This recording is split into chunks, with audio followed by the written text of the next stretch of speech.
नमस्कार। आज आमरा शुनबो श्री श्री मायेर कथा।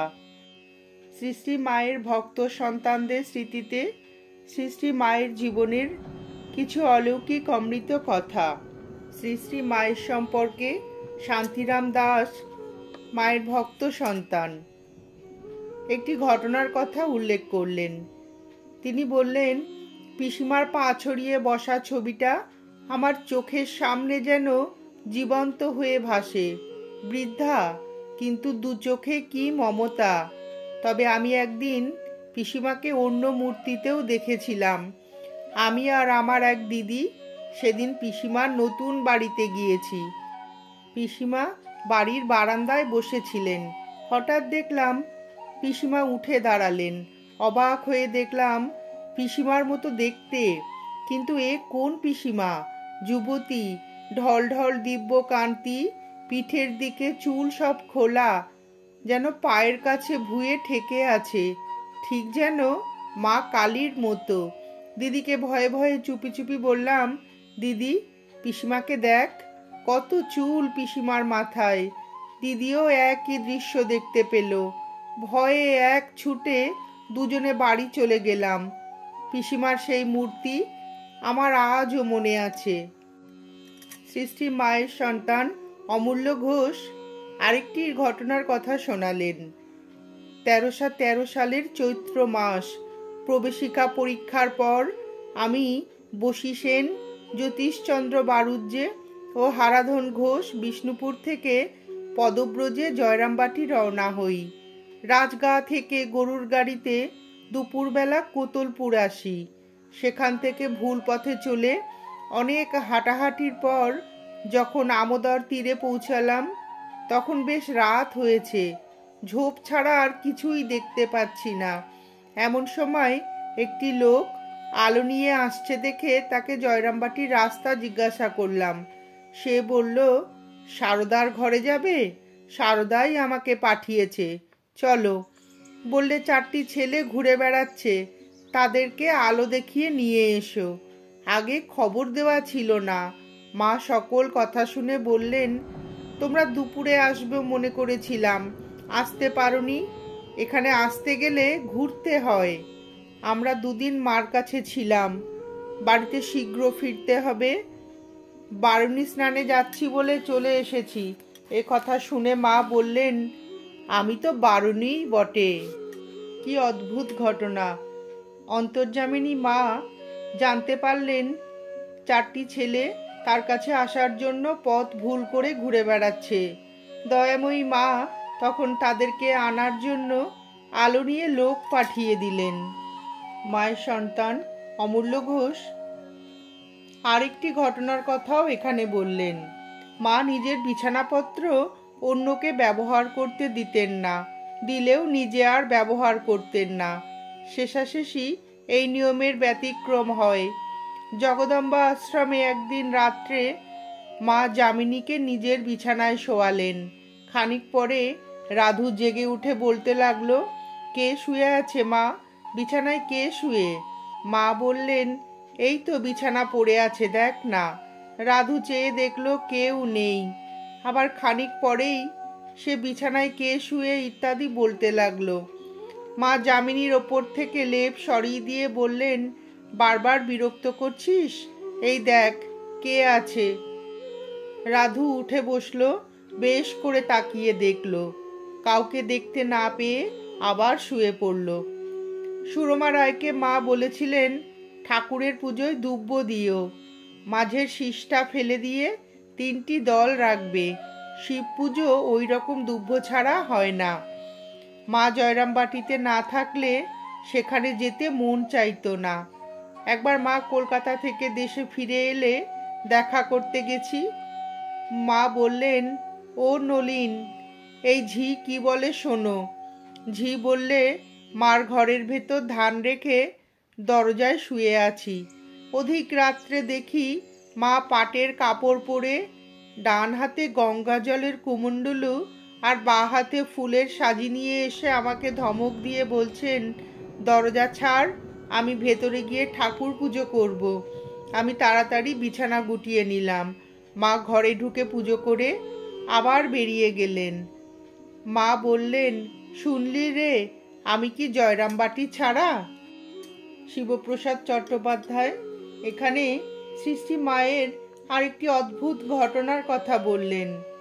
তিনি বললেন, ছেলেবেলায় আমি বাবার কাছে মানে প্রবোধচন্দ্র চট্টোপাধ্যায়ের কাছে শুনেছিলাম একদিন তিনি জয়রামবাটিতে সৃষ্টি মায়ের বাড়িতে আছেন।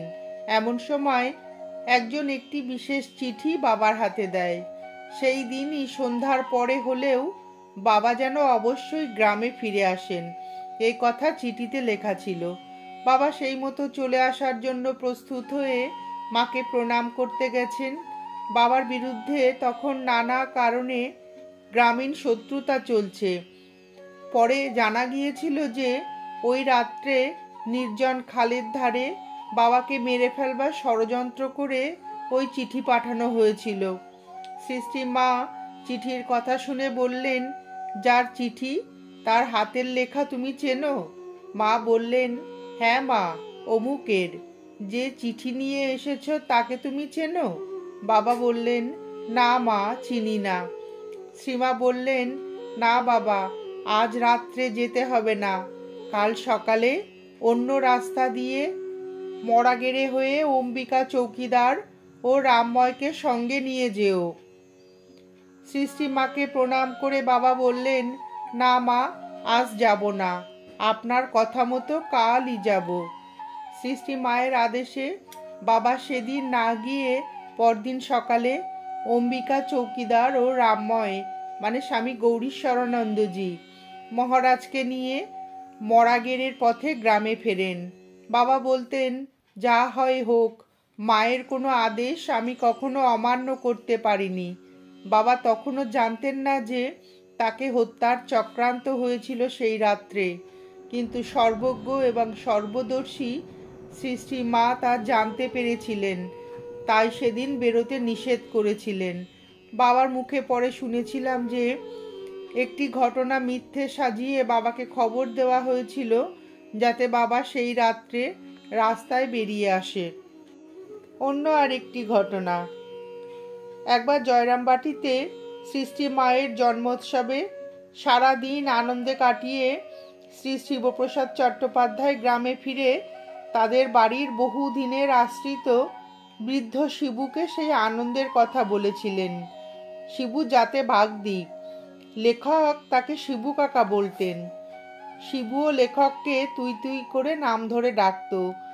শিবু পূর্বজীবনে ডাকাত ছিল, পরে সৃষ্টি মায়ের প্রভাবে সে বদলে যায়। আমার কথায় শিবু কাকা অঝোরে কাঁদতে কাঁদতে বলতে লাগলো, আমি আর কোনোদিনও জয়রামবাটি যেতে পারবো না রে বাপ।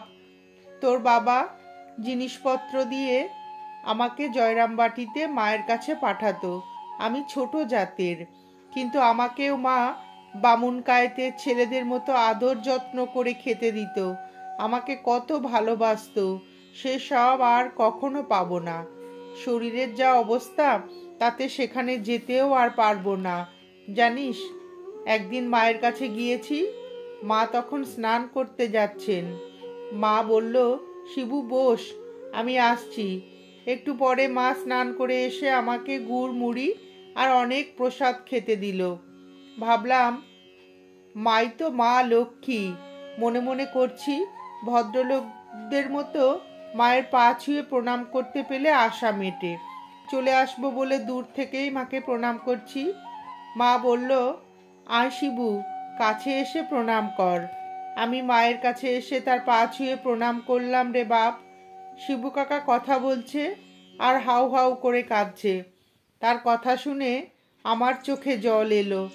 ভাবলাম, আমি লেখাপড়া শিখেছি, ভদ্রলোক, আরও পুরনো দাগি ডাকাত, নিরক্ষর, যাতে বাগদি, কিন্তু ওই তো ধন্য, মায়ের কত আশীর্বাদও পেয়েছে।